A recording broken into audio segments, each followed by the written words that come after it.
The Tuesday bus from Flaxborough Market Square to Leam Bridge was late as usual, which gave Mrs. Lunn ample time to recount, in two versions, and an appendix, the story of her sister's digestion to anyone within conversational range. Of the small cluster of passengers waiting, only one appeared content to listen. She was a pale, quietly dressed woman of about 30, whose dark gloves and demure hat made her seem at once old-fashioned and vaguely misplaced among the chatter. Her name, as Mrs. Lunn later told the police with faint relish, was Miss Cynthia Rudge. She worked as a typist at the offices of Wills and Goodacre, solicitors, a perfectly respectable firm, though perhaps a little dusty. Miss Rudge had, by all accounts, not been out of town in months. Her outing to Leam Bridge that day was unusual enough to merit notice by the bus driver, who later remarked that she had carried no bag, only a small envelope in her hand. The journey was uneventful. The weather, however, was not. A wind from the marshes swept fine drizzle across the hedgerows, and the fields were a blur of wet green.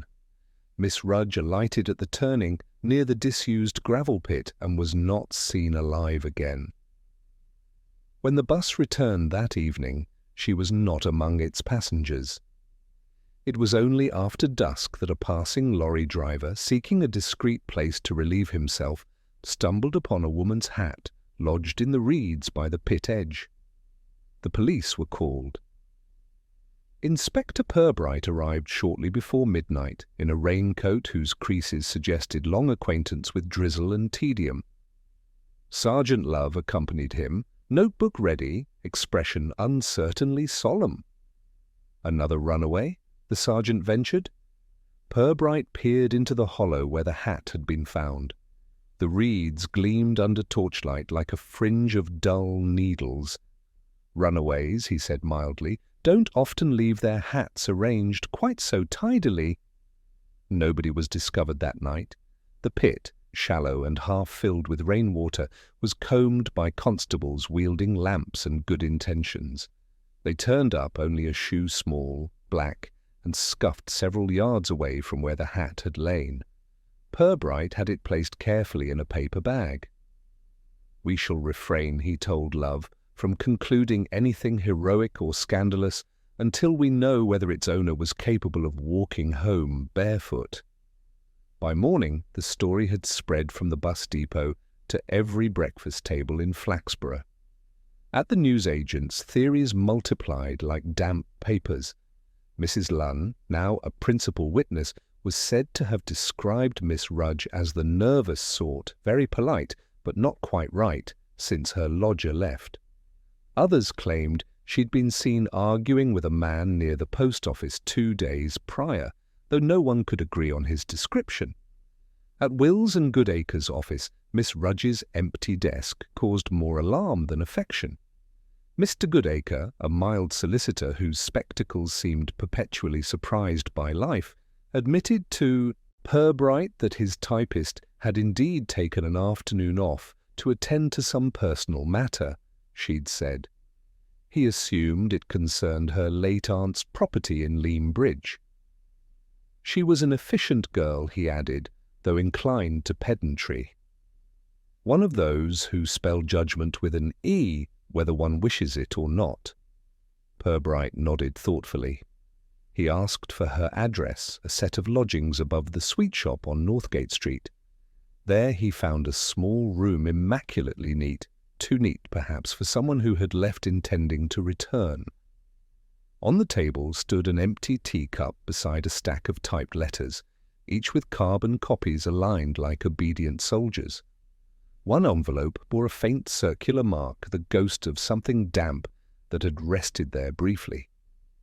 "Teacup, saucer, and punctuality," murmured Purbright. "All abandoned mid-afternoon. That seldom happens without a reason." Love, who had been inspecting a drawer full of neatly folded stockings, looked up. "Perhaps she was called away suddenly, sir?" "An errand?" "Possibly." Purbright's gaze rested on the mantelpiece, where a framed photograph of a cat stared back in tragic indifference. But people called away suddenly don't always close their typewriter cases or take off their shoes. He stooped to examine a faint smear of mud near the door, thin, reedy, as though transferred from the edge of a ditch. It was too deliberate, too solitary to have come from a careless lodger.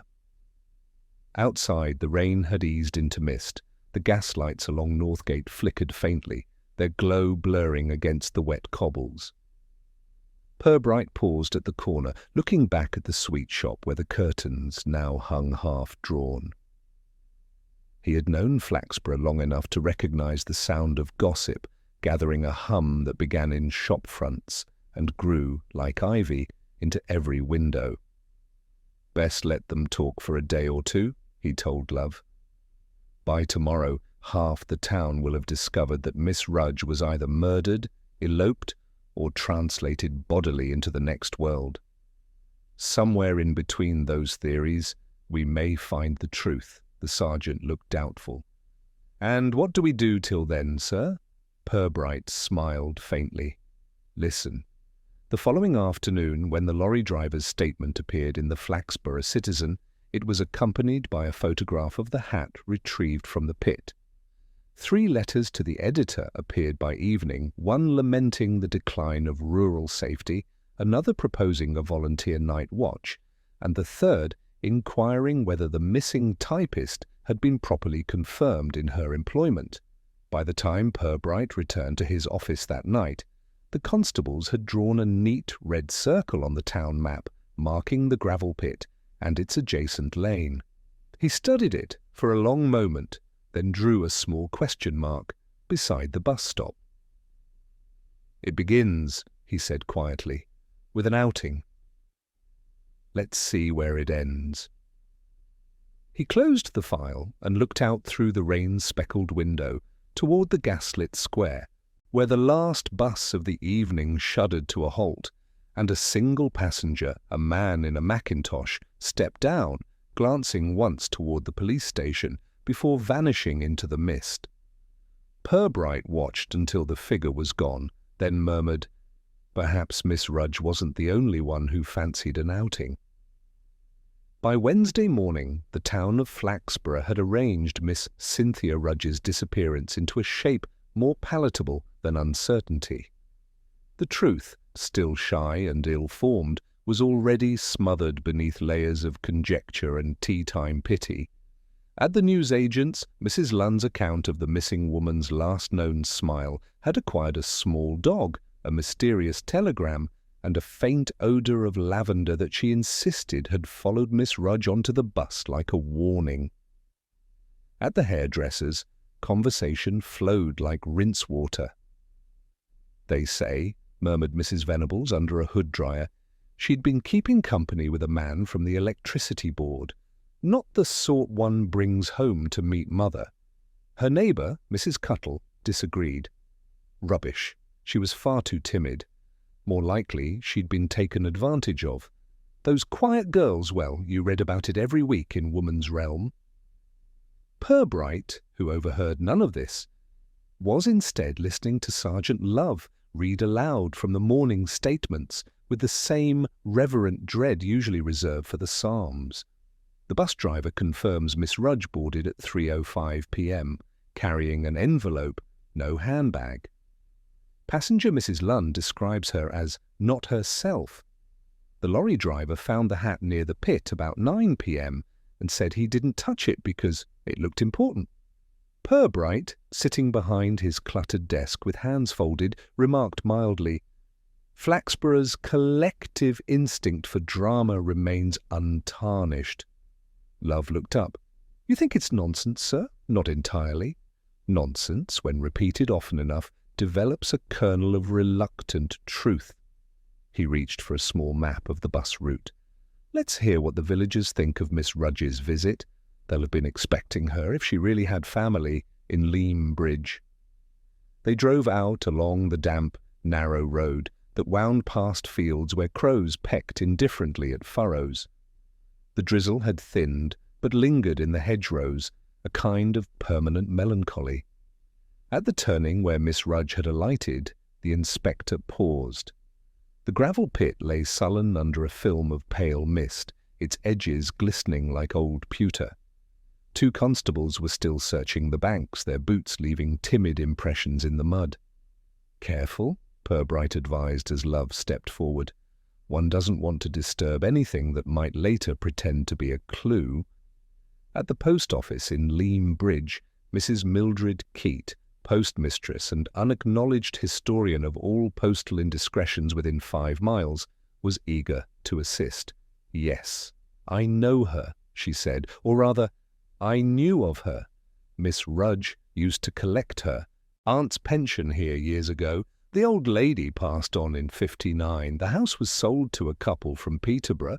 Nice people, churchy. Haven't seen the girl since. Did she call here on Tuesday?" Mrs. Keat pursed her lips. "Not that I saw, but she might have gone to the house itself, though I can't imagine why the new owners are abroad." She leaned closer. "You think she came into some money? There's been talk of that. Quiet ones often do unexpected legacies from grateful old folk." "Makes others jealous." Purbright thanked her gravely, aware that for Mrs. Keat, gratitude and jealousy were twin motors of human conduct. As they left, Love remarked, "Strange, she didn't tell her employers exactly where she was going." "Sir?" "Maybe she was meeting someone." "Perhaps. Though if one plans to meet a person one shouldn't, the countryside provides excellent cover." They stopped at the turning again before heading back. The faint indentation of tyre tracks could be seen near the verge, too far from the bus stop to belong to the public route. Purbright crouched to examine them. "Lorry?" asked Love. "Too narrow? Small car, parked here briefly, I think." He straightened, brushing off his coat. "Let's not assume whose." Back in Flaxborough, the inquiry had already sprouted several versions of itself. The citizen office was besieged by letters, some helpful, most theatrical. One anonymous note suggested Miss Rudge had joined a religious sect in Lincolnshire. Another claimed she'd been seen boarding a train to London with a man resembling a conjurer. Purbright, reading these that evening, allowed himself a faint sigh of amusement. If our typist has indeed joined a sect, she has chosen the only one without leaflets. The next call was less entertaining. Mrs. Blackwell, proprietor of the Northgate lodgings, arrived at the station clutching a shopping bag like a shield. "Inspector," she began, "I'd like to report something I didn't mention before. There was a visitor Monday evening, a gentleman, quiet, respectable-looking, though he didn't remove his hat. He asked for Miss Rudge by name. She spoke with him in the hallway for maybe 5 minutes. I couldn't hear a word, but afterwards she looked, well, thoughtful. Would you recognize him again? I'm not sure. Middle height, grey overcoat, might have been one of those insurance chaps. But she didn't say he was calling again." Purbright thanked her, noting the small tremor in her hands. Flaxborough's landladies were a sensitive species. They could sense moral tremors long before the police felt earthquakes. That evening, in the snug of the Lamb and Flag, conversation turned solemn. "Mark my words," declared Mr. Wycliffe, the town clerk, "this will come to nothing more than a misunderstanding. A young lady goes for a stroll, loses her footing, gets embarrassed, and stays with friends. Happens every year." Across from him, Councillor Chubb snorted. "You forget the shoe, Wycliffe. Women don't wander far with one shoe off." "Perhaps she found it inconvenient," murmured Mr. Harcourt, the undertaker, with evident relish. The laughter that followed was uneasy. Flaxborough's mirth, like its morality, was usually tempered with restraint. Meanwhile, Purbright, back in his office, examined the contents of Miss Rudge's desk delivered from the solicitor's firm earlier that day. Among the carbon copies and invoices was one envelope addressed in her own tidy hand to a Mr. L. Harting, The Crescent, Leam Bridge. The envelope was unposted. Inside lay a single sheet of typing paper bearing the words, Regarding the matter we discussed, I cannot proceed further. Certain details have come to my attention which make it impossible for me to continue. Please do not attempt to contact me again. The signature was neatly typed, C. Rudge. Purbright turned the letter over. On the back, faintly imprinted as if from pressure of another page, were the words 3 o'clock bus. He stared at it for a long moment. Love entered just then, carrying 2 cups of tea. "Nothing new from the pit, sir. They've dragged it twice. Nothing but an old tyre and some tins." Then we shall assume our missing lady did not choose drowning as recreation. Could she have been kidnapped? Purbright smiled slightly. If she has, I doubt the motive was financial. Typists are not generally lucrative cargo. He folded the letter carefully. No, Sergeant. There's something else at work here, something that persuaded a very tidy young woman to leave her desk, walk to a lonely pit, and vanish, leaving behind both her shoes and her manners. He gazed at the rain outside, listening to the muted tick of the wall clock. We must find this, Mr. Harting. I would like to know what conversation she preferred not to continue. Love hesitated. You think he's the man the landlady saw? Possibly. But let's not spoil the pleasure of discovery by assuming too soon. In the quiet that followed, the clock chimed 9. Somewhere down the corridor, a constable laughed softly at a joke, and the sound faded into the long hum of the building. Purbright rose, put on his hat, and reached for his umbrella. "Where to now, sir?" "Home," he said. "The night may have fewer answers, but it's often more truthful."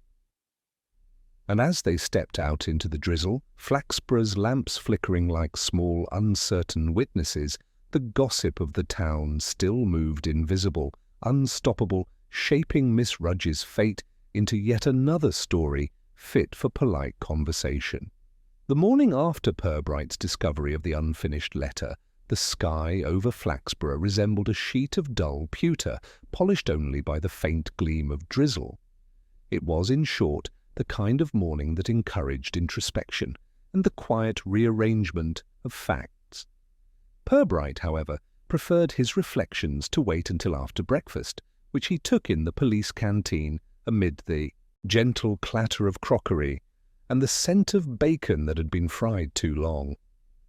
Sergeant Love joined him, armed with the morning paper and an enthusiasm that coffee could not subdue. "They've printed her picture now, sir. Borrowed it from Wills and Goodacre. Says here, police seek information on typist missing after mysterious outing.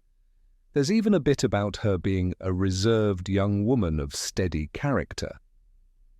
Purbright buttered his toast with deliberate care. When the press begins to praise character, they usually mean the absence of imagination. Still, let's be grateful they haven't promoted us to incompetence yet. Love grinned faintly. "We've had 3 phone calls this morning. One from a woman swearing she saw Miss Rudge in Gainsborough, another insisting she came to her door last night asking about boarding rates, and a third offering to locate her by psychic means for a fee of £2. Then we may confidently conclude she is both omnipresent and profitable." Purbright rose, brushed crumbs from his coat, and motioned toward the corridor. "Let's start with Wills and Goodacre again. There's something to be learned from the way an office reacts when one of its typists vanishes. The solicitor's premises were small, faintly odorous of furniture polish and respectable anxiety. Mr. Goodacre received them with a politeness bordering on self-defence. "I assure you, Inspector, we are as distressed as anyone. Miss Rudge was reliable, punctual, well, punctilious. She had her little ways, of course, but one mustn't speak ill of the missing." Purbright smiled pleasantly. "We shall avoid libel, Mr. Goodacre. Tell me, did she correspond regularly with clients?" "Certainly. Typing letters from dictation was her principal duty. She kept duplicates of everything. You'll find them in the cabinet." Were any addressed to Mr. L. Harting? Goodacre frowned. Harting, Harting. Ah, yes, a small inheritance matter, I believe. Rather tiresome. The late Mrs. Havelock, Miss Rudge's aunt, if memory serves, left a modest estate. Harting was the executor. I recall some dispute about unpaid land rent. Do you recall meeting him? Once. Years ago. Dour man. The provincial sort wore galoshes. Goodacre hesitated. Is he involved somehow? We should like to ask him, Purbright replied, his tone neutral. Do you have an address? Leam Bridge, the Crescent. Number 4, I think. You'll find it impossible to miss, though you may wish you had. An hour later, Purbright and Love stood before the house in question. It was a Victorian semi-detached with a faint air of sulking respectability, its curtains drawn halfway as though the inhabitants feared sunlight might discover something impolite. A brass nameplate confirmed, L. Harting. The man who opened the door was tall, spare, and prematurely grey, his eyes the colour of cold pewter. Inspector Purbright? Yes, of course. Come in. You'll hear about Miss Rudge. Imagine. I've been expecting you. Purbright inclined his head. You heard the news quickly. It travels fast in small places. She wrote to me last week. Said she was reconsidering a certain matter we'd discussed. Harting gestured them into a sitting room arranged with excessive neatness. I assumed she would come here to talk, but she didn't arrive. Purbright studied him with gentle curiosity. And this matter between you? Harting hesitated, then smiled thinly.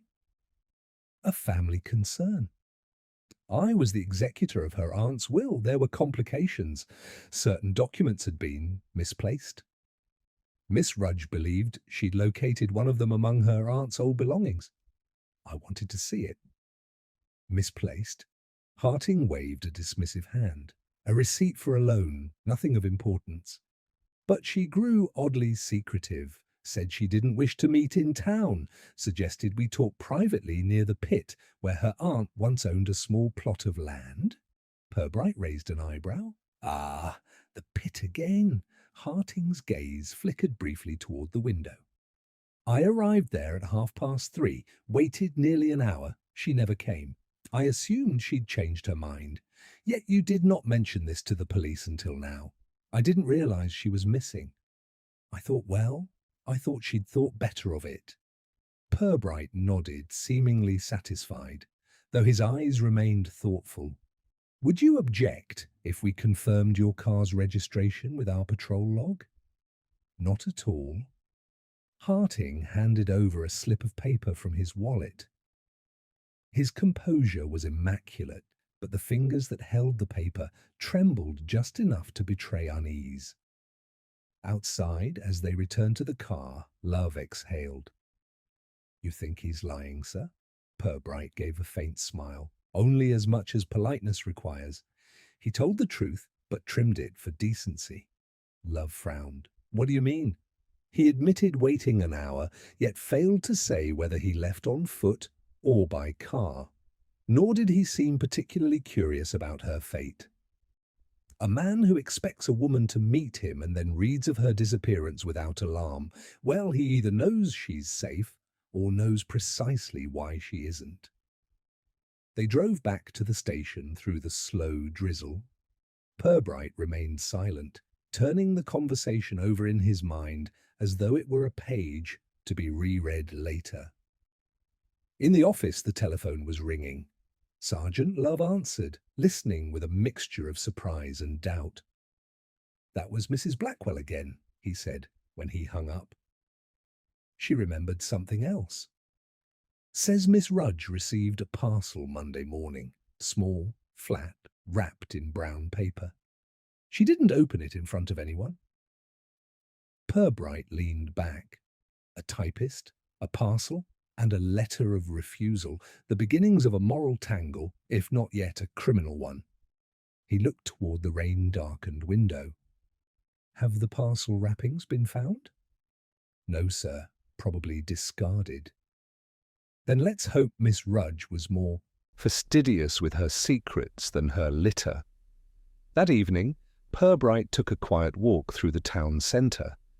The lamps glowed in puddles, the scent of wet tobacco drifted from the public house doorways.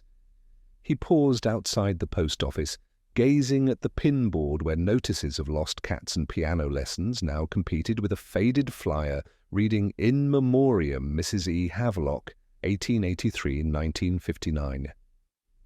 The connection was too neat to ignore. He jotted a note in his pocket diary: Aunt's land, Pitt, parcel, Harting waiting, Rudge absent. Underneath, he wrote, but who else knew? Back at the station, Love was poring over a list of bus passengers. Mrs. Lunn says she remembers a man getting off at the same stop as Miss Rudge, he reported. She thought he was a commercial traveller carrying a small case, brown, leather, with initials M.R. Purbright looked up sharply. M.R., her own initials. That's what she said, sir. I thought it was odd at the time, but I forgot till now. Purbright's eyes glinted. Either she lent him her luggage or we've acquired another Rudge. He smiled slightly. We'll find which before long. He stood for a moment, listening to the rain ticking against the panes like an impatient typewriter. Tomorrow we'll speak again with Mr. Harting, but gently. The truth dislikes sudden interrogation. It emerges best when allowed to believe it's unobserved. As he left for the night, the mist lay thick across the square, wrapping Flaxborough in its habitual discretion. Somewhere beyond the lamplight, the pit waited in silence, and the town, having feasted all day on rumour, was already preparing its second course. The following morning arrived with an air of premature certainty. By 8 o'clock, Flaxborough had already chosen its villain. Mr. Lionel Harting, executor, bachelor, and owner of an undeniably secretive expression, was, by general consent, the man responsible for Miss Rudge's disappearance. The verdict had been reached by a jury of shopkeepers, commuters, and housewives before breakfast, and confirmed over the first delivery of post. Sergeant Love, meanwhile, was reading a summary of telephone calls from the night before. 2 anonymous tips naming Harting, sir. One says he was seen buying rope from the ironmongers last week. The other claims he once worked in Nottingham and had trouble with a lady typist there. Purbright stirred his tea slowly, regarding the report with polite scepticism. I admire Flaxborough's diligence in criminal profiling. Within 24 hours, the town has supplied a motive, a weapon, and an unfortunate precedent. Love smiled faintly. You don't believe it? Not yet. Rope is useful for many things, particularly in tying parcels, and I doubt that a man as careful as Harting would strangle someone who could spell receipt correctly. Nevertheless, the procedure demanded thoroughness. Shortly after 10, Purbright and Love returned to Leam Bridge. Harting received them with what might have passed for calm, if not for the faint tightness at the corners of his mouth. His house smelled of polish and uneaten toast. I thought we'd cleared this up yesterday, he said, managing a brittle smile. You've not found her, I take it? Not yet, Purbright replied mildly. But we've learned that she intended to meet you near the gravel pit. You said she never arrived. Correct. And you waited how long? An hour, perhaps more. Long enough to be noticed. Harting frowned. By whom? The driver of the milk lorry that passed at 4 o'clock. He saw a man standing near the pit, smoking. When he returned an hour later, there was no one, but he observed a car turning onto the main road toward Flaxborough, small, black, and rather hastily driven. Harting's expression stiffened. Coincidence? Possibly, but coincidences rarely park themselves so neatly at a mystery's doorstep. The silence that followed was narrow and brittle. Finally, Harting sighed. I did drive off about that time. I had no wish to loiter like a fool, but I assure you Miss Rudge never appeared. I would swear to it. Purbright regarded him steadily. Would you also swear that you didn't go back later? Why on earth should I? That, Purbright said, is what I hope to find out. He left Harting to his indignation and returned to the car. A tidy liar, love, he murmured. The sort who irons his conscience before using it. Back in Flaxborough, Superintendent Harcourt, a stout man whose imagination was inversely proportional to his appetite, had decided that the case required a proper arrest. He summoned Purbright to his office. You've got a man with motive, opportunity, and evasiveness. Seems simple enough. The town expects action. The town, Purbright replied gently, will have to make do with patience. We've nothing to arrest him on except a surfeit of neatness. Harcourt frowned. I don't like inaction, Purbright. No one does, sir. But truth, unlike rumour, is shy. It won't appear unless we stop chasing it. Afterward, Purbright sought refuge in the modest chaos of his own office. The afternoon light fell obliquely through dusty glass, painting long stripes across the desk. He studied the unposted letter again, the polite refusal addressed to Harting, and then the faint imprint on its reverse. 3 o'clock bus. There was something calculated about the phrase, not written, but pressed. A note to self. He imagined her at her typewriter, finishing the letter, pausing to remind herself of the bus, perhaps deciding she would not deliver the letter after all, but something else instead. He rose suddenly. Love, fetch the timetable from the bus depot. The sergeant returned 20 minutes later, damp but triumphant. 3 o'clock bus from the Market Square to Leam Bridge stops at the gravel pit, turning at 3:37, sir. But look here, there's another bus back at 4:25, so she could have returned before dark, had she wished, murmured Purbright, unless something persuaded her otherwise. Or someone? Indeed. Purbright studied the map. Let's suppose she reached the pit and met Harting. There's an argument. He leaves. She remains. Then someone else arrives. But who? Love hesitated. Could be that man with the initials M.R. on the case. Maybe he followed her. Or perhaps, Purbright said quietly, he went first. At that moment the door opened, and Constable Willoughby entered, carrying a brown paper package wrapped in oilskin. Found this, sir? A farmer brought it in. Says his dog dragged it from a ditch near the pit this morning. Purbright took the parcel and examined it with delicate curiosity. It was damp, but still sealed with string. When he slit the wrapping, an ordinary notebook emerged, cheap, ruled, and filled with neat typing. Each page bore identical lines, received from L. Harting, Esquire, the sum of £240, being the balance of account settled on this day, March 3rd. Repeated over and over, as if copied by a machine too nervous to stop. Love blinked. What on earth's this for? Purbright turned a page, a practice sheet or evidence disguised as routine. Miss Rudge was a typist, not a fool. She was recreating a document, perhaps the one Harting wanted. But why would she copy it dozens of times? Maybe she wanted to make sure the spacing looked the same.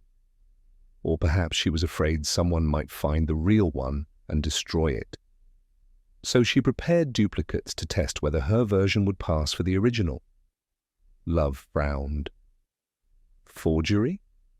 Or protection? Purbright's tone softened.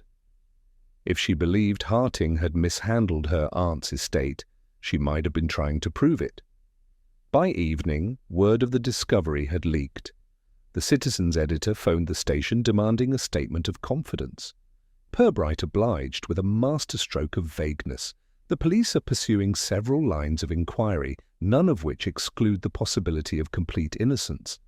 Later that night, while Love was locking up, Purbright lingered in his office, gazing at the notebook under the lamplight. The pages fluttered faintly in the draught from the window, like breath from a restless ghost.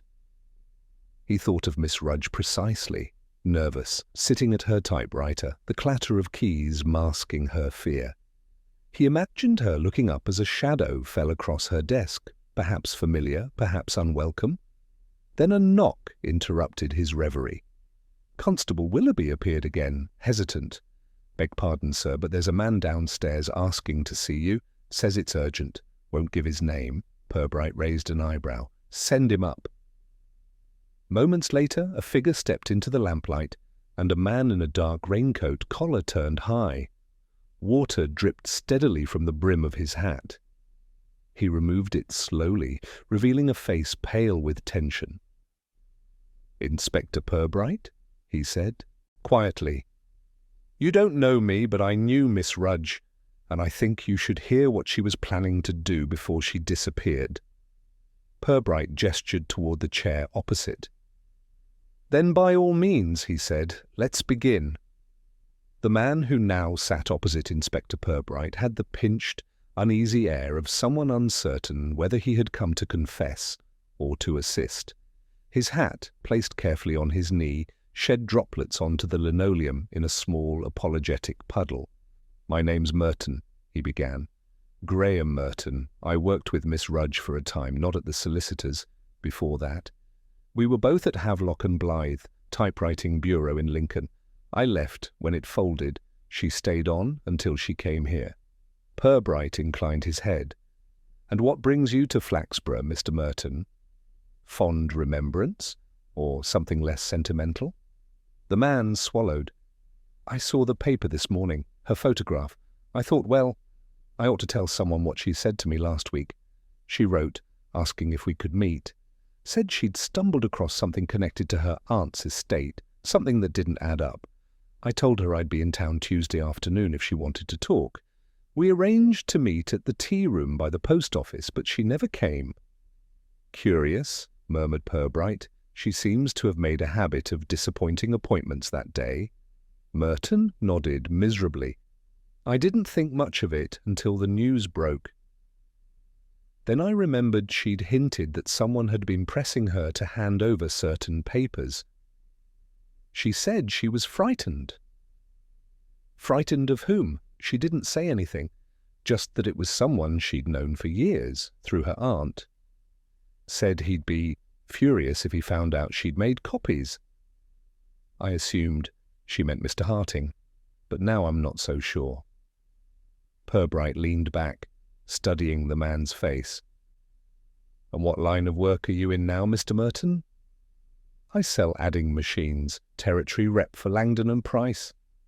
"Ah, then you'd know about paperwork and the curious human tendency to worship numbers until they become incriminating." Merton managed a weak smile. "I suppose so. Did you ever see the document she mentioned?" "No, sir. But she said it concerned money that had gone missing after her aunt's death. Something to do with a cheque that was never cashed. She believed Harting forged the endorsement. I told her to leave it alone. She said she couldn't." "Honour or curiosity?" Purbright asked. Merton hesitated. "A bit of both, maybe." After he had gone, Purbright remained seated for several minutes, turning the name over in his mind. The initials M.R. matched those on the brown case described by Mrs. Lunn. That, at least, gave one mystery a small corner of plausibility. He rang for Love. "Track down Mr. Merton's movements on Tuesday," he said. "Confirm his train times, his sales calls, everything. If he was in town that afternoon, I want to know how far his honesty travels. Late afternoon, the drizzle had relapsed into a steady, respectable rain. Purbright, walking home, stopped beneath the awning of Pearson's tobacconist to light his pipe and collect his thoughts. The shopkeeper, a lean man with the satisfied melancholy of a minor prophet, regarded him over the counter. "All this business with the missing typist," he said. "Terrible thing. Can't trust anyone these days. She used to come in for expensive envelopes, gold-edged. Said she liked the look of them." Purbright smiled faintly. "Gold-edged? For a typist on a modest salary?" "Oh, yes. Only bought a few at a time. Always counted them. It was, on the surface, a trivial detail. Yet it caught in Purbright's mind like a thread on a button. Gold-edged envelopes suggested vanity or sentimentality, or a purpose less obvious. "Did she post many letters?" he asked, now and again, always from the same box outside. Never asked for stamps, though brought her own. When Purbright returned to the station, he examined the collection of items retrieved from her lodgings, the stack of typed carbon copies, the empty teacup, the photograph of the cat. Nothing extraordinary, until his eye fell upon a slim packet tied with blue ribbon, the very thing that had seemed too neat to matter before. He untied it. Inside were several of the same gold-edged envelopes, unused, but one bore faint pressure marks where a fountain pen had pressed through another sheet. He held it under the light and read, in ghostly relief, "Receipt enclosed, destroyed previous copy." The handwriting was neat, cautious, and unmistakably feminine. "Love," he called. "Find out whether Harting possesses a fountain pen with a fine nib. He strikes me as the sort who does." That evening, Sergeant Love returned with news. "Merton checks out, sir. Took the 10:20 train to Gainsborough on Tuesday, signed the hotel register there at 11, made 2 sales calls, left again at 5. Plenty of witnesses, couldn't have been near the pit." "Then our initials on the briefcase may be nothing more than poetic coincidence," said Purbright. "Still, Miss Rudge meant to meet him and Harting on the same day. The odds against that being accidental are delightfully inconvenient." He turned the gold-edged envelope over once more. "You know, love, there's something in her character that doesn't quite fit the role of victim. Too orderly, too deliberate. She prepared for something that day. An encounter, perhaps, but also an escape." Love frowned. "You think she planned to vanish?" "Possibly. Or she planned to prove something and feared she might not be allowed to. Either way, she didn't expect to return home unchallenged." A constable knocked, bringing in the evening post. Among the circulars and memos was a plain envelope addressed to Inspector Purbright, Flaxborough Police Station, postmarked from a nearby town. The handwriting was again tidy, feminine, and familiar. Inside was a single line, typed neatly on firm, bond paper. "The truth lies with the cat." No signature. No address. Love peered at it over Purbright's shoulder. "She's alive? Or someone wants us to think so?" Purbright said quietly. He fetched the photograph from her lodgings of the cat, stiff and dignified on a doily. The frame's back was secured with 2 rusted nails, but when he prized it open, a folded slip of paper slid out. It was a bank receipt dated 2 years prior, showing a deposit of £240 into an account under the name Eleanor Havelock. The same sum repeated across Miss Rudge's typed notebook pages. "She hid it in plain sight," Purbright murmured. "The question is, from whom?" Love started. "Harting? Perhaps. But if he was the only one, why leave a clue at all?" "No one else was searching her room after she left. She expected it, and she wanted us to find what they didn't." He folded the receipt and replaced it in the frame. "We'll visit Harting again tomorrow, and this time we'll ask about cats." Love blinked. "Cats, sir?" Purbright smiled faintly. "They're independent creatures. They go where they please, and they notice everything, rather like typists who buy expensive envelopes for modest secrets." Outside, the rain finally stopped. The lamps along Northgate glistened like patient witnesses, and from somewhere down the street came the faint, steady tapping of a typewriter, an echo so soft it could have been imagination or a reminder that Miss Cynthia Rudge's story was far from finished. The next morning's air hung motionless, heavy with the smell of wet stone and postponed decisions. Inspector Purbright, whose patience was seasoned rather than endless, found himself gazing at the framed cat photograph on his desk as though it might meow an explanation. The note, "The truth lies with the cat," sat beside it like a taunt, written by someone amused by subtlety. Sergeant Love entered, his raincoat gleaming with recent drizzle. "Harting's secretary here, sir, says she can't stay long but has something she thinks you should know." The woman shown in bore the discreet competence of one who files not only papers but reputations. Miss Doris Fripp, 40-ish, wore a grey suit that radiated moral starch. "I shouldn't be here at all," she began crisply, "but I dislike mysteries, Inspector. Mr. Harting told you he last saw Miss Rudge years ago. That's not true." Purbright's brows rose. "No? About 3 months ago she called the office. Said she needed to consult old estate papers concerning her aunt. Mr. Harting saw her privately in his study. They talked for nearly an hour. When she left, she looked very upset. I asked if all was well, and she said, 'I've made a dreadful mistake.' Then she walked straight out." Love frowned.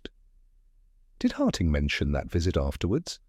"Not to me, but 2 days later he went to the bank and withdrew a large sum in cash, £240 to be exact.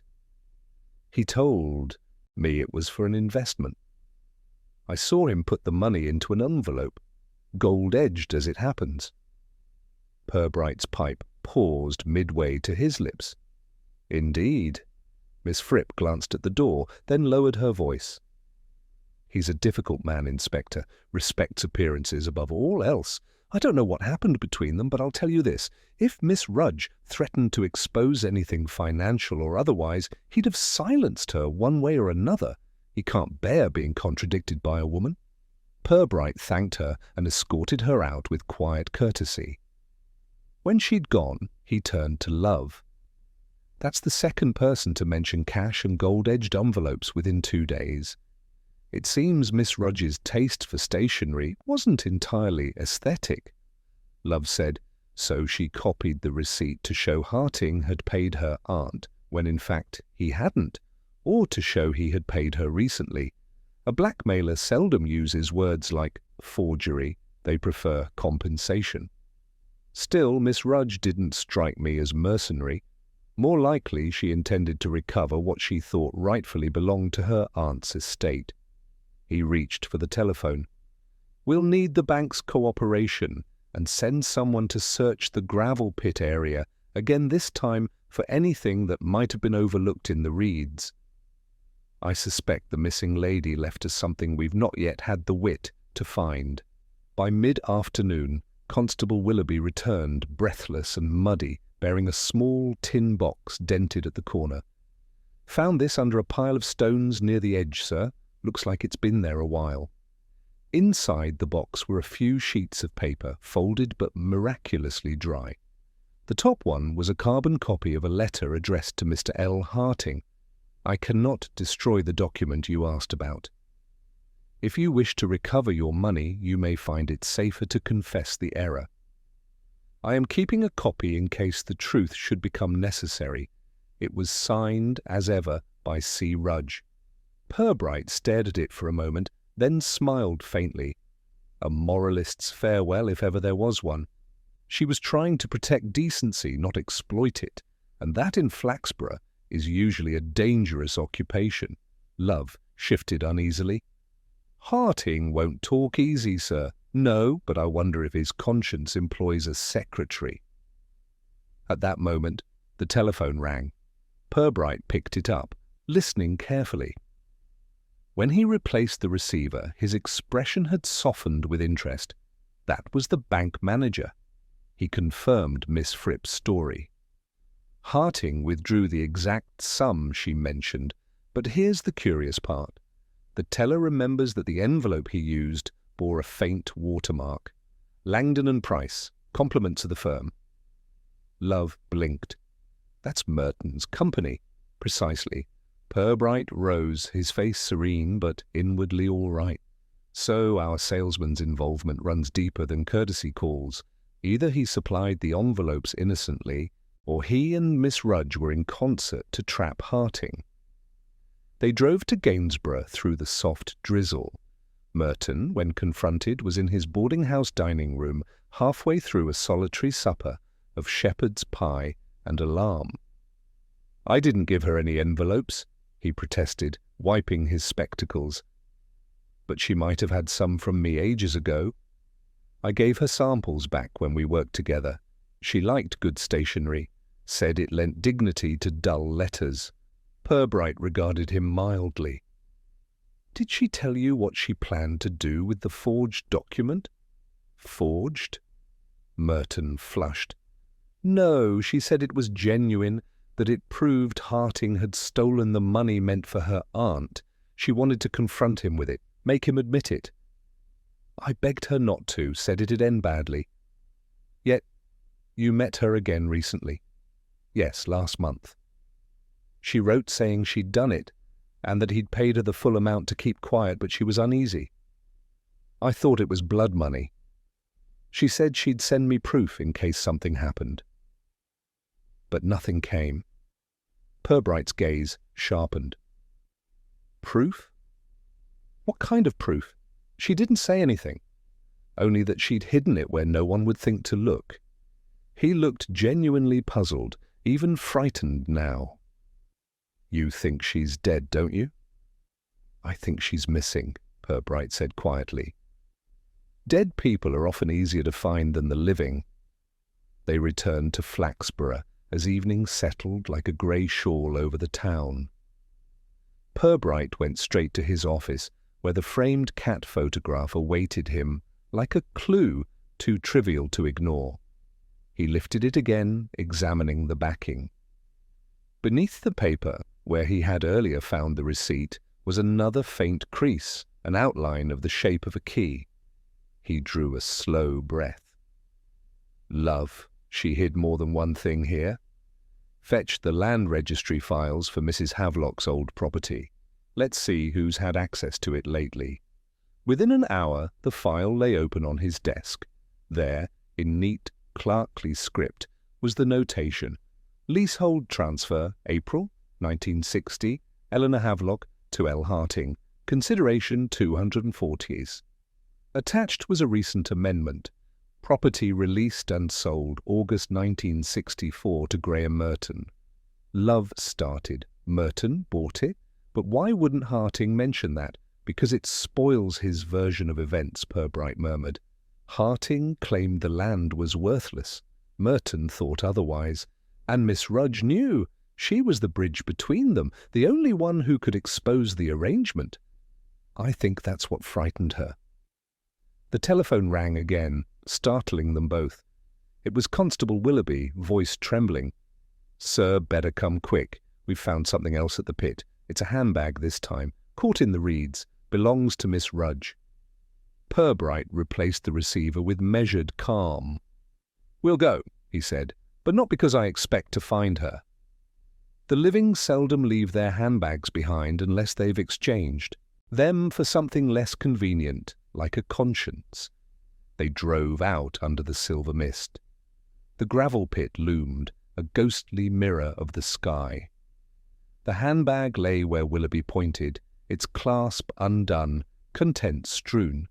Among them were small coins, a lipstick, and one item that made Purbright pause, a tram ticket from Leam Bridge, dated the day after she vanished. He straightened, slowly. So she took the bus there, he said, but the tram came back from somewhere else entirely. That's not the behaviour of a corpse. Love stared at him. You mean she's alive? I mean, Purbright said, gazing at the empty pit shimmering in the fading light, that our typist may have outwritten us all. The next move will be hers. The discovery of Miss Rudge's handbag revived Flaxborough's appetite for drama with renewed vigour. By breakfast, theories flourished like toadstools after rain. One camp insisted she'd been abducted and held for ransom, though no one could say who would pay.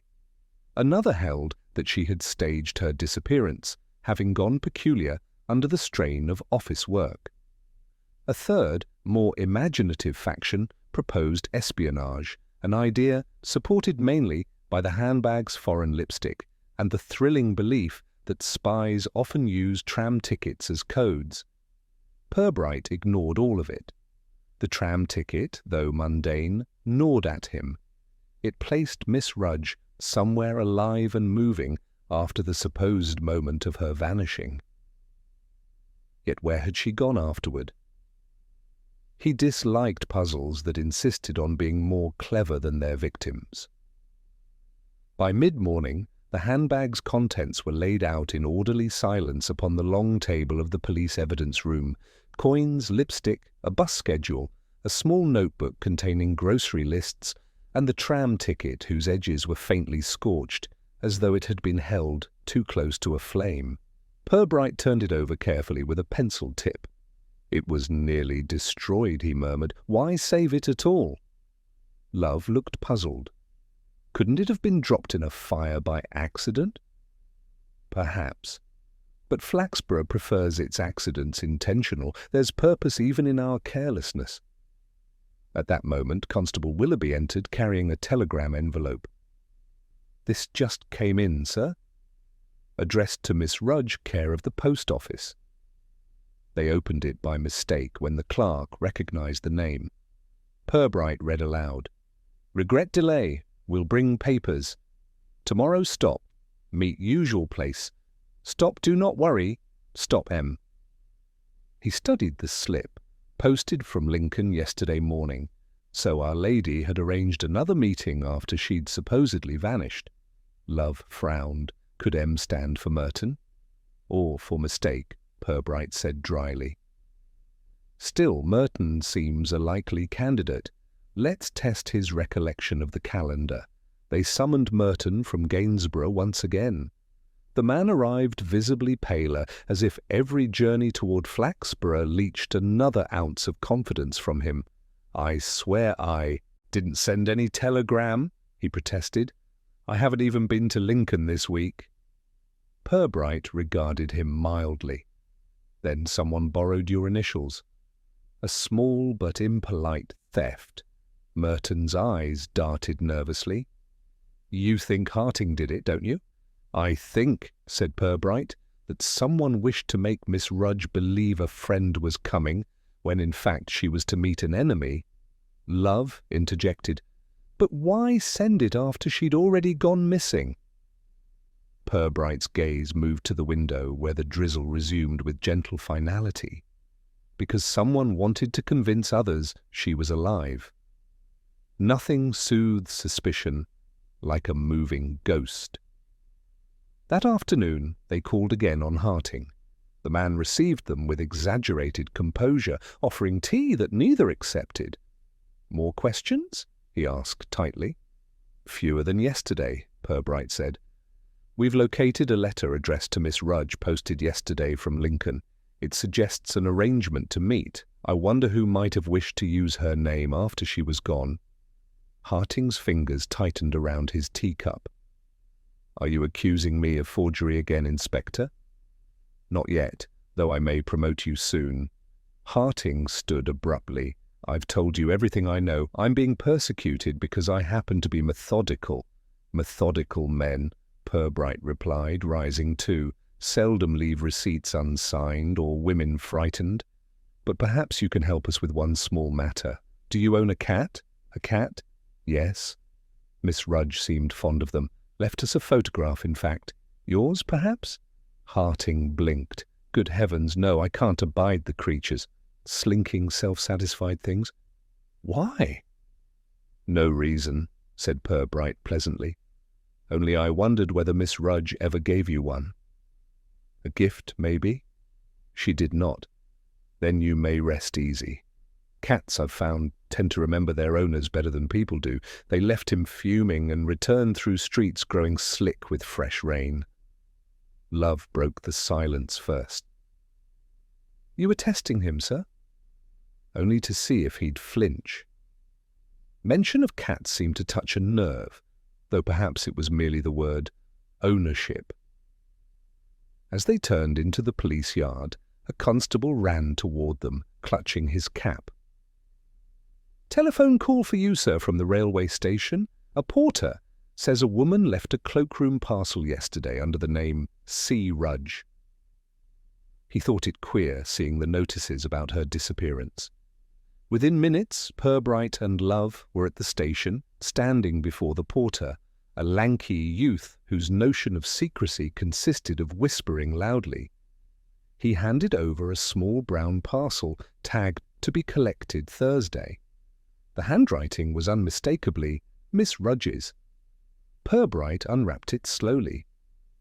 Inside was a small tin of condensed milk, and beneath it an envelope addressed simply to Inspector of Police Flaxborough. The letter inside was typed, "And if anything should happen to me, the person responsible will try to appear innocent. The enclosed item is not what it seems. It will prove his guilt when the time comes." The enclosed item, a small brass key, glimmered dully in Purbright's hand. Love whistled. "A key to what, sir?" Purbright turned it over. "To something our typist believed would outlast her, possibly safe." Or perhaps he paused. Something smaller, more personal. "I wonder whether Harting's housekeeper ever dusts the back of his cupboards." He placed the key carefully in an evidence bag, then instructed Love to have the serial number traced. By evening, confirmation arrived. It matched a private deposit box at the Flaxborough branch of the Midland Bank, registered under the name Eleanor Havelock. "Her aunt's box," Love said, "but she's been dead for years." "Indeed," murmured Purbright. "And yet it was renewed 2 months ago by Mr. Harting. Convenient, that." They arranged to inspect the box under warrant the next morning. Purbright, in his quiet way, appeared almost content, as if the slow machinery of deceit were finally turning within reach. That night, however, the machinery misfired. At 10 minutes to midnight, the telephone rang in Purbright's flat. Sergeant Love's voice came through, tight with urgency. "Sir, there's been a fire at Harting's house." I started to study. "They've found something in the debris." Purbright dressed swiftly and drove through the rain-slicked streets. When he arrived, the house stood gutted and blackened, its windows blistered into glassless mouths. The air smelled of wet ash and something sour. Harting's body lay near the hearth, where a charred heap of paper still smouldered faintly. The doctor straightened as Purbright entered. Smoke inhalation, possibly preceded by a blow to the head. Hard to tell yet. Purbright bent to examine the ruin of the desk. Among the ashes he spotted fragments of typed paper, the faint outline of a gold edge still visible on one. "Love," he said quietly. "Have this photographed. It may be the last letter he ever didn't finish." Love looked grim. Suicide? Or something staged to look like it? Purbright stared at the remains, then glanced toward the window where the rain struck in rhythmic gusts. "A second incident, Sergeant, and I doubt it will be the last. Flaxborough has the peculiar talent of turning truth into tragedy before it ever becomes fact." He pocketed a surviving scrap of paper. Its corner still bore the typed initials CR. The morning after the fire, Flaxborough awoke in the half-light peculiar to towns where smoke and gossip rise at the same pace. The smouldering remains of Harting's house drew a small crowd, their faces pinched with both pity and satisfaction. Superintendent Harcourt, in a bowler hat that made him resemble a disapproving pudding, directed constables with more authority than purpose. Purbright stood apart, pipe unlit, watching the blackened windows. His mind, less troubled by tragedy than by chronology, was arranging the pieces like type bars in a jammed machine. The sequence refused to fit. Harting died, his papers burned, yet the key to a deposit box remained untouched. Death had come too soon, too conveniently, for guilt or innocence to make its argument. "Electrical fault, they're saying," Love muttered beside him. "Started in the wiring near the study." Purbright raised one brow. "An obliging wire indeed. It appears to have selected its victim with commendable precision." Love sighed. "Could she have done it, sir? Miss Rudge, I mean? Maybe she came back. "Unlikely," said Purbright, "but if she did, I hope she brought an umbrella." It rained steadily from 8 till after midnight. They left the scene in silence. On the drive back, the inspector's gaze remained fixed on the misted fields. "There's something almost civilized about the way our criminals tidy up after themselves," he said. "Harting's death removes both a suspect and a storyteller. The rest of the tale we must now infer from its punctuation." At the station, the evidence from the fire was laid out: warped metal, fragments of documents, a melted pen, and one partially preserved page that Love had rescued from the debris. The typing was faint but legible. "I should have destroyed it sooner. The girl has gone too far. There will be no more payments." Purbright studied it quietly. So our victim believed himself extorted, yet by whom? The girl or someone using her name? He set the scrap down and reached for the telephone. "We'll keep our appointment with the bank, Sergeant. The dead, in my experience, rarely clear their accounts without leaving a receipt." At 11, they were shown into the manager's office at the Midland Bank, a place of polished silence and cautious smiles. The manager, a man whose moustache appeared to have signed its own non-disclosure agreement, produced a small metal box from the vault. "Renewed 2 months ago by Mr. Harting, acting as executor," he said. "We were told it contained the late Mrs. Havelock's residual documents." Purbright took the key from his pocket.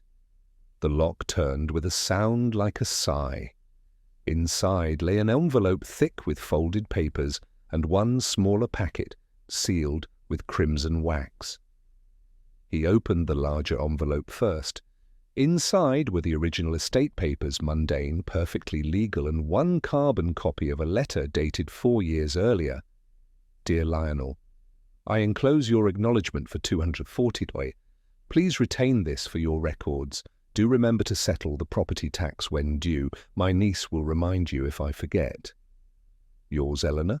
Purbright smiled slightly. So the payment existed after all. "Then Miss Rudge was wrong?" asked Love. Perhaps she discovered a genuine receipt, but thought it false, or someone convinced her it was. "The difference between forgery and fear is largely in who holds the paper." He turned to the wax-sealed packet. Inside was a small notebook, the same kind Miss Rudge used for her copies, containing a list of dates and payments, each initialed LH. Beside the final entry was a single penciled line. "All settled. Rudge informed. Keep her quiet." Love exhaled softly. So he paid her off after all. Yes, but for what?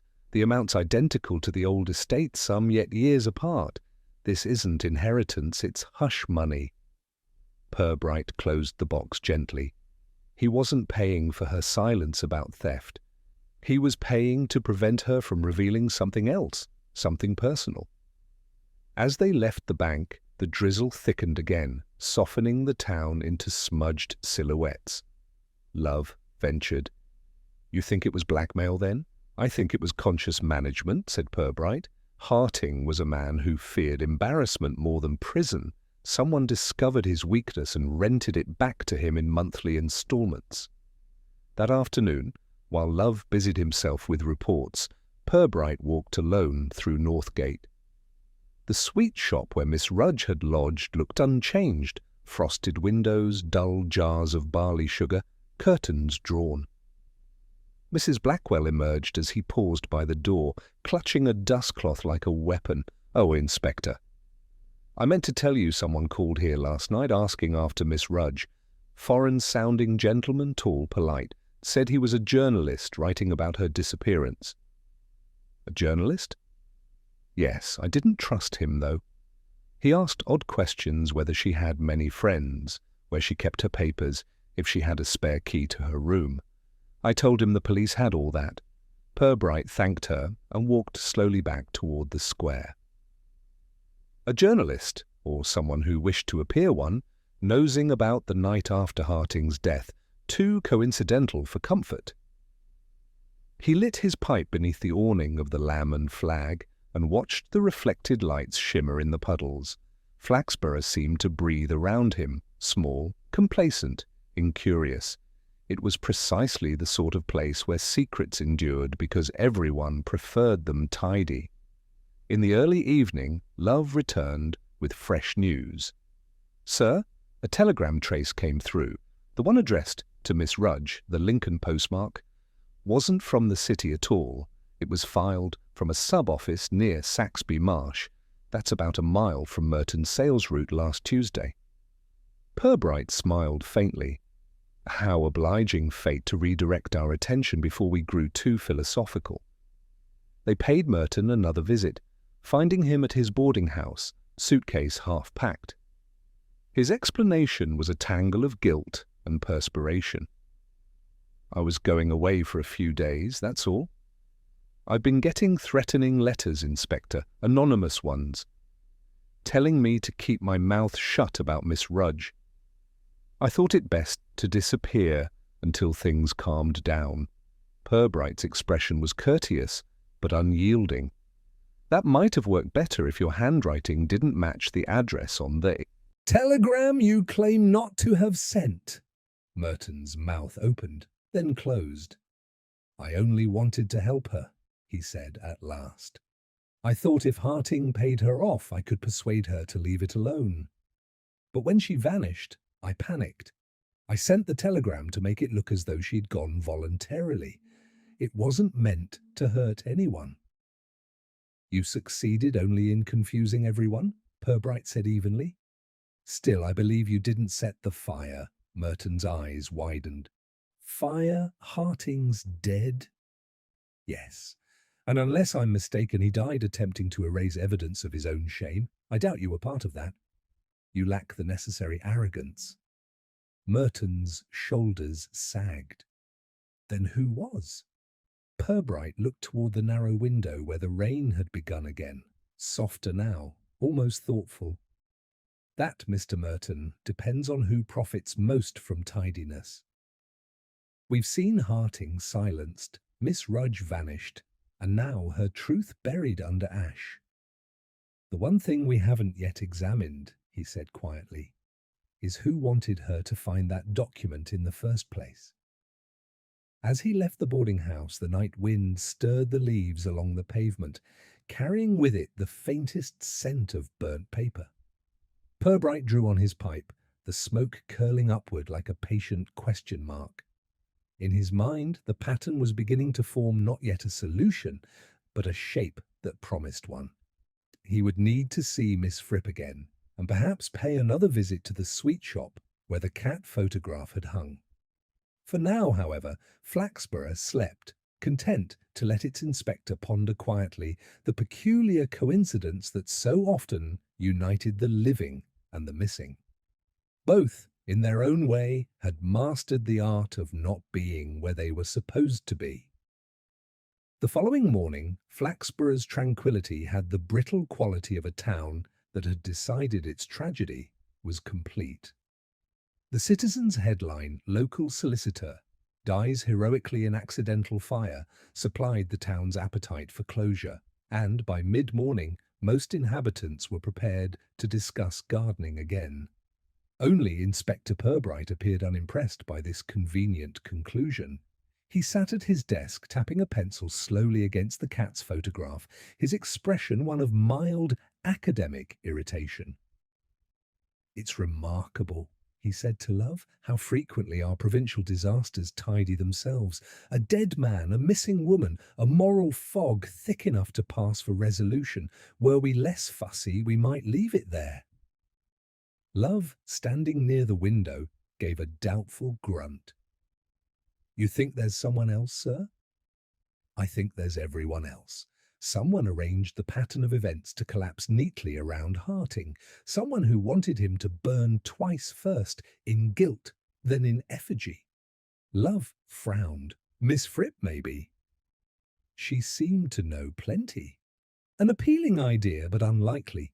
She has the moral stiffness of a hymn book. People like that don't plot murders, they leave stern notes." about them.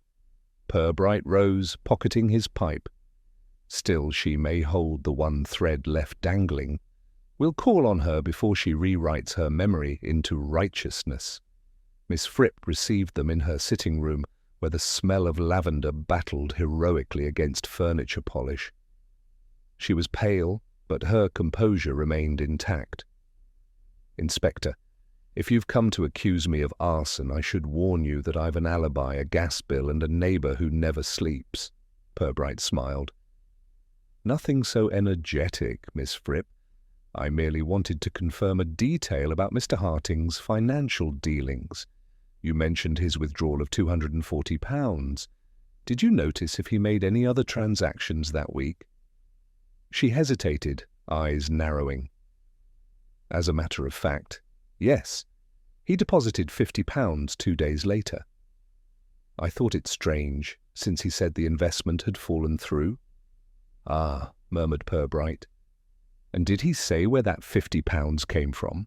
"No, only that it was a personal adjustment." Purbright nodded. "Thank you. You've been more helpful than you know." When they returned to the car, Love looked puzzled. "I don't see it, sir." "What's £50 got to do with it?" "Everything," said Purbright. "If you steal 240 and return 50, it's not repentance, it's settlement. Someone collected payment for a service rendered. The question is, who collected it?" By late afternoon, Purbright's test began to take shape. He had sent polite invitations, one to Miss Fripp, another to Merton, and a third, unsigned, to the boarding house where rumours said Miss Rudge had once stayed under a different name. "A quiet gathering," he explained to Love, "for those who have grown too accustomed to separate truths." They convened in the police interview room at 6. The space, with its drab walls and faint smell of damp files, lent the occasion a bureaucratic solemnity that Purbright found useful. He began with an air of detached civility.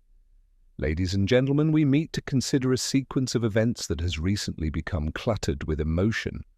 Let us, therefore, be unemotional."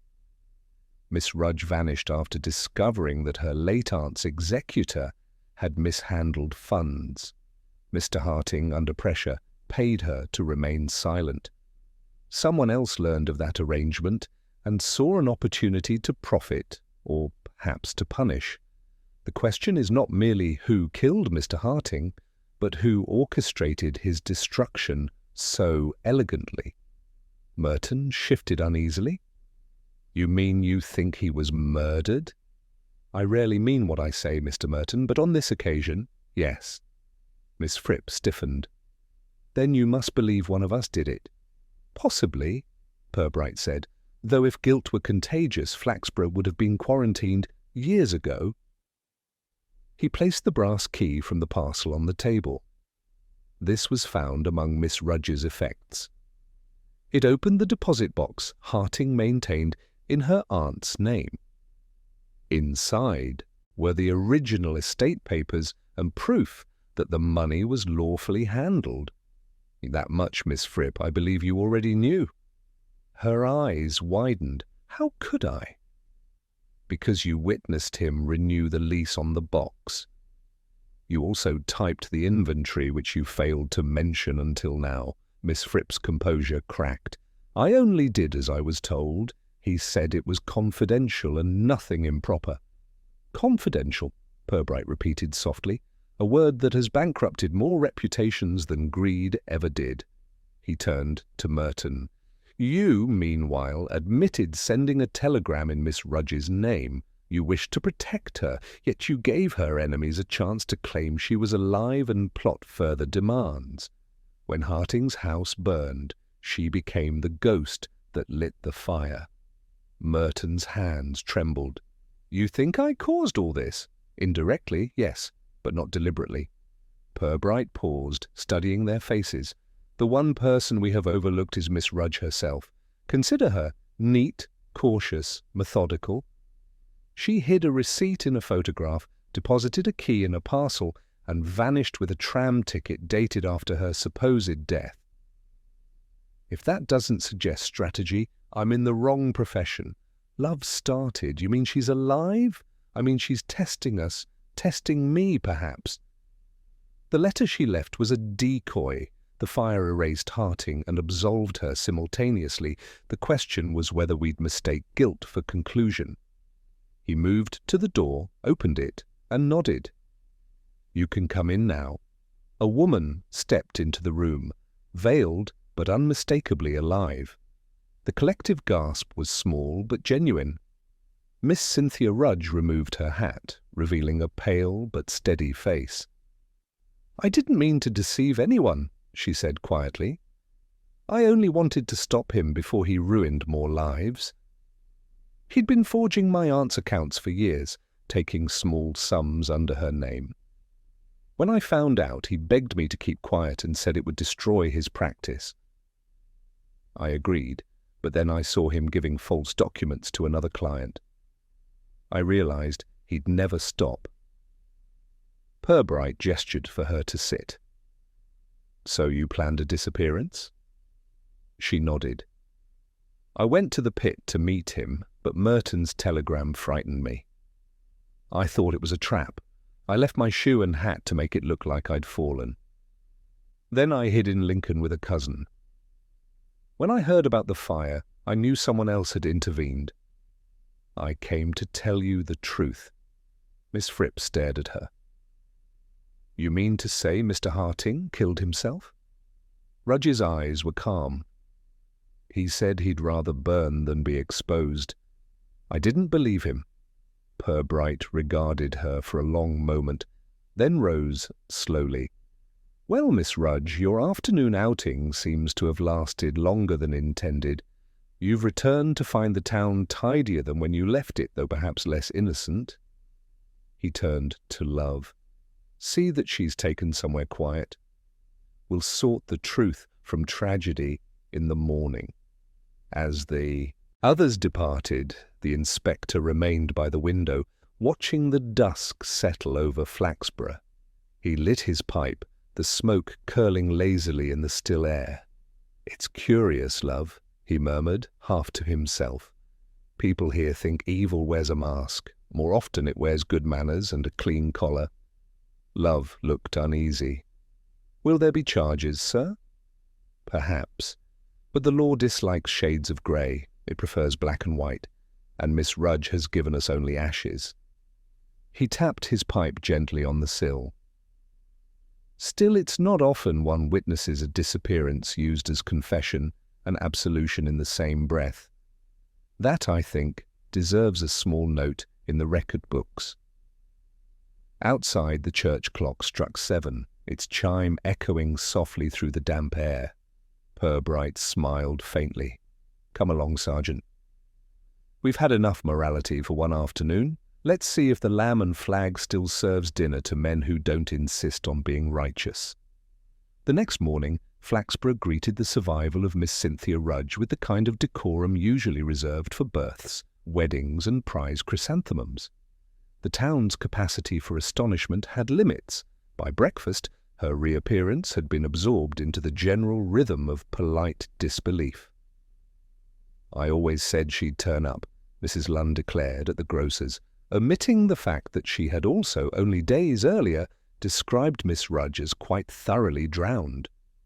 At the police station, however, disbelief lingered in a more professional form.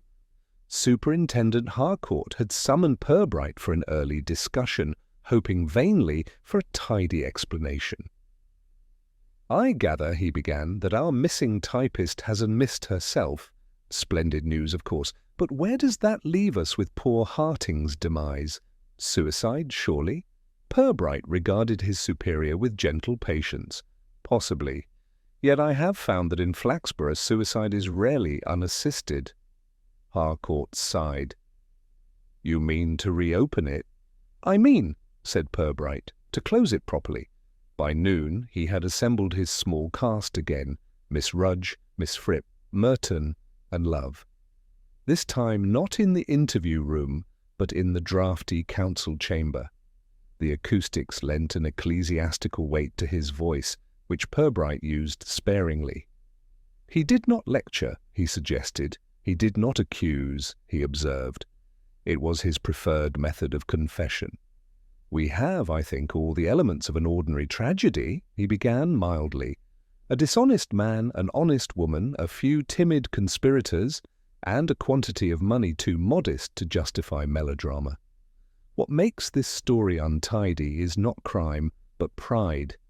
He looked toward Miss Rudge. You tried to expose Mr. Harting because you believed he had stolen from your aunt's estate. You were mistaken in the amount, but not in the principle. He had, in fact, been borrowing from the accounts of others, small sums, long repaid, but always hidden. You discovered the pattern, and he panicked. You demanded. Stop, he agreed, and then paid you to remain silent, fearing exposure. That payment of £240 was his last attempt at virtue. Miss Rudge lowered her gaze. I only wanted him to admit what he'd done. I thought he'd face the law. Purbright's tone softened. He faced something worse than Flaxborough. The law punishes deeds, the town punishes embarrassment. To men like Harting, that distinction is fatal. He turned to Merton. You, Mr. Merton, sent a telegram to protect Miss Rudge, but unwittingly confirmed Harting's worst fear that she was about to speak again. When he received that message, he assumed she intended to denounce him publicly. The fire that night was not despair, but deletion. He meant to burn his evidence, not himself. Merton's eyes widened. Then he didn't mean to die? Not immediately, said Purbright. He struck his head while breaking open a cabinet. Fittingly poetic, really a man felled by his own furniture. He collapsed unconscious, and the fire did the rest. Miss Fripp shuddered. And the envelope? The one found in his drawer with her initials? Forged, Purbright replied. A final act of cowardice. He wished to shift suspicion toward her, should anything go wrong. But fate, always eager to tidy, turned deceit into confession. His death appeared dramatic enough to disguise its pettiness. Love cleared his throat. Then Miss Rudge's only crime was vanishing? Purbright smiled faintly. A moral misdemeanor, perhaps, but one that served justice better than our uniforms could. She feared no one would believe her, so she allowed the town to believe what it preferred, that she was dead. I find it hard to blame her. Death, in certain circles, is the only respectable way to make a point. The room fell quiet. Rain tapped gently against the high windows, filling the pause with an oddly soothing rhythm. Miss Rudge looked small but steady, like a schoolgirl reciting from an unpleasant text. What will happen to me, Inspector? That depends, he said. Would you prefer to be charged with obstruction or thanked for education? She gave a weak smile. Education, if it's all the same. Quiet. Then we shall consider the matter concluded. Mr. Harting's reputation will rest where it belongs, neither sainted nor damned, merely misfiled. He rose, gathering his papers, but paused at the door. One last point of order. The anonymous letter warned that the truth lies with the cat. That, Miss Rudge, was your own work, wasn't it? She hesitated for only a moment. Yes, I sent it before I left. I thought it might guide you to the photograph. My aunt always said her cat had better sense than most people. I hoped you might share her opinion. Purbright smiled faintly. It seems I did. When they dispersed, the council chamber emptied with the same muted relief as a church after a sermon everyone had secretly hoped to avoid. Merton lingered briefly to thank the inspector, but Purbright waved him away with polite disinterest. He preferred gratitude in silence. That evening, as the lamps flickered on in the square, Purbright sat once more at his desk. Outside, the drizzle had softened into mist. The world looked comfortably undecided. Love appeared at the doorway, hat in hand. "Strange business, sir," he said. "All that trouble for a few pounds and a bit of pride." "Most of our troubles begin with those," Purbright replied. "Murder, theft, courtship. They all start with people trying to prove they matter slightly more than they do. Love nodded thoughtfully. You think she'll stay in Flaxborough? Unlikely. Those who survive scandal here seldom risk a sequel. For a time, the only sound was the ticking of the office clock and the faint hiss of rain on the cobbles. Purbright reached for the cat photograph, replaced neatly in its frame. Funny creatures, cats, he murmured. They vanish, and no one doubts they'll return. People vanish, and everyone writes headlines. Love smiled. What'll you do with that? Keep it, said Purbright, a reminder that mysteries, like cats, have a way of finding their own endings, usually when one stops calling.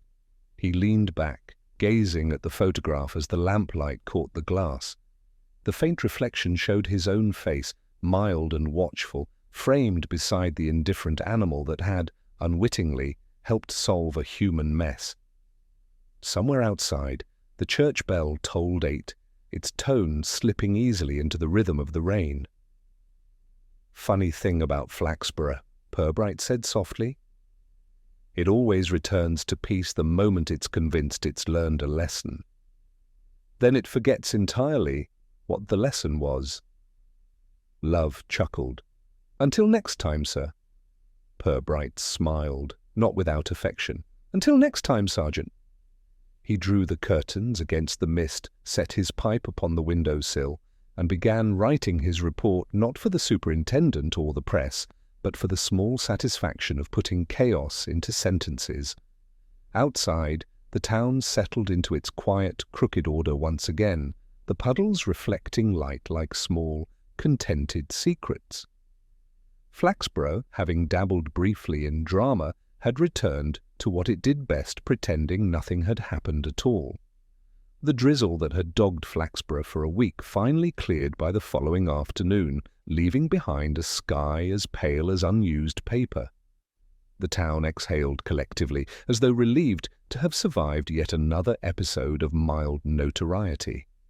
Shopkeepers polished their windows again, the citizens returned to safer topics. Council considered new bus shelter, and the talk at the Lamb and Flag shifted from murder to the price of mutton. Inspector Purbright, whose view of tranquility was less romantic, sat at his desk, completing a report that was unlikely to interest anyone except the filing clerk. His handwriting, as patient as his reasoning, recorded the facts with the same unhurried precision that had guided the case, from its first damp footprint to its last reluctant confession. The final paragraph read, "Death of Lionel Harting, accidental, circumstances influenced by guilt and concealment. Miss Cynthia Rudge to be commended for moral courage, though not for judgment. No further action recommended." He laid down his pen, lit his pipe, and regarded the document with something that might, in a less disciplined man, have been satisfaction. Love entered quietly, bearing 2 cups of tea and an expression midway between relief and curiosity. "They've printed the evening edition, sir. There's a picture of Miss Rudge, smiling if you can believe it. Says she's going to London to start afresh." Purbright accepted his cup. "Quite right, too. Flaxborough has little patience for resurrected women. People here prefer their miracles to be tidy, and their sinners conveniently absent." Love chuckled. "Funny thing, though, the citizens calling her a heroine now says she exposed corruption with quiet courage. That's generous, considering she spent half the story missing." "Heroism," Purbright said mildly, "is often a retrospective diagnosis, especially when the subject is safely out of town." He reached for the cat photograph, which now occupied a small frame on his shelf. "The late Mrs. Havelock's feline legacy continues to inspire moral reflection," he murmured. "We should perhaps send it to the museum or the RSPCA. Love laughed, but his amusement faded into thought. "Do you think she'll ever come back, sir? To Flaxborough? Only by mistake." Purbright drew on his pipe, eyes distant. People who outwit their own town rarely risk a sequel. Besides, she's had her moral education. Few survive too. He rose, crossed to the window, and looked out across the market square. The paving stones still gleamed faintly from the morning's rain, and the air smelled of fresh bread and resignation. The town went about its business with the calm efficiency of an organism that had absorbed and digested scandal without discomfort. "There's something reassuring," he said, "about a place so determined to forget. It keeps history manageable." Love joined him at the window. "What about Merton, sir?" "He's packing up too. Told me he's taking a post in Birmingham." A wise move. His conscience will travel lighter without Flaxborough's curiosity riding in the luggage rack. A short pause followed, filled by the soft ticking of the clock and the distant hum of a delivery van. "And Miss Fripp?" Love asked. Purbright smiled faintly. Back at the solicitor's office already. Promoted, apparently. It seems virtue, when properly documented, remains employable.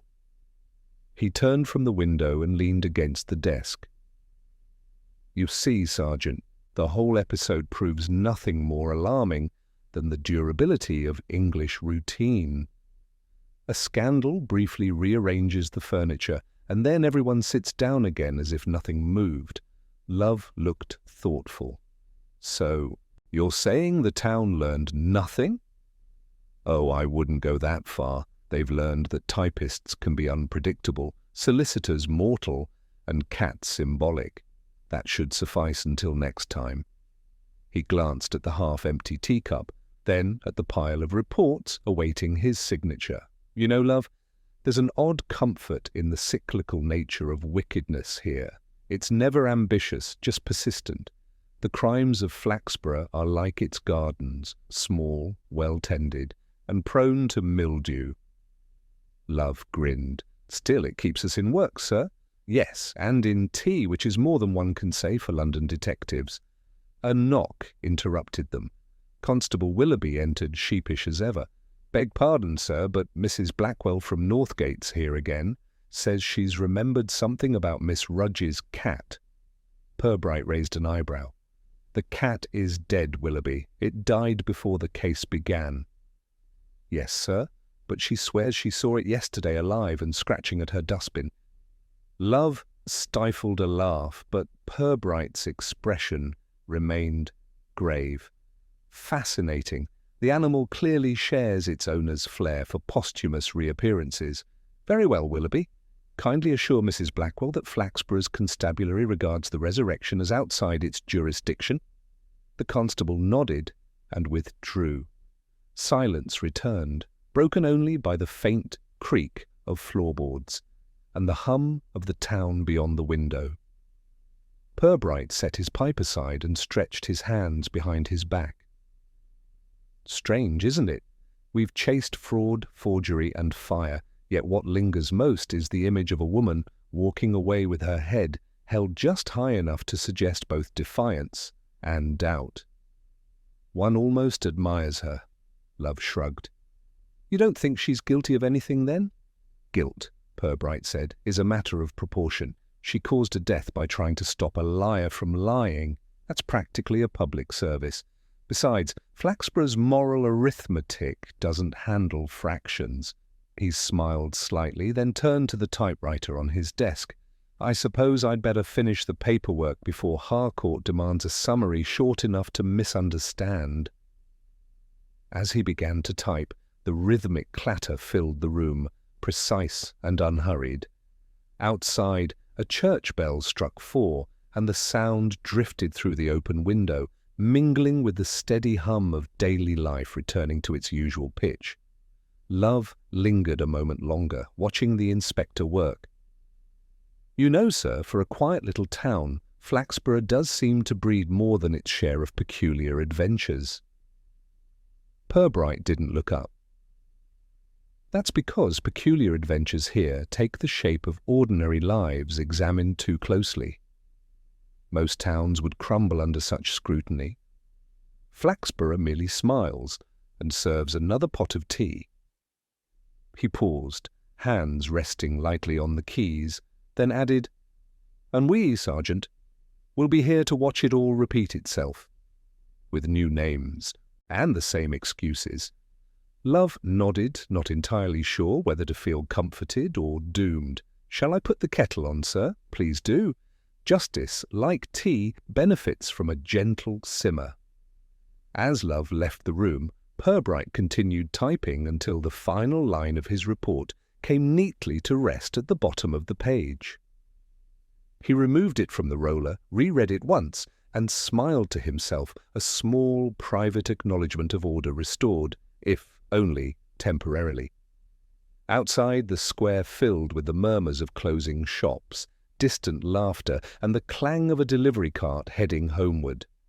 Flaxborough's peace, imperfect but familiar, had resumed its place like a well-worn coat shrugged back onto willing shoulders. Purbright set the report aside, extinguished his pipe, and reached for his hat. "A typist's afternoon outing," he said softly, "and an entire town reminded that even the smallest errand can lead somewhere unexpected."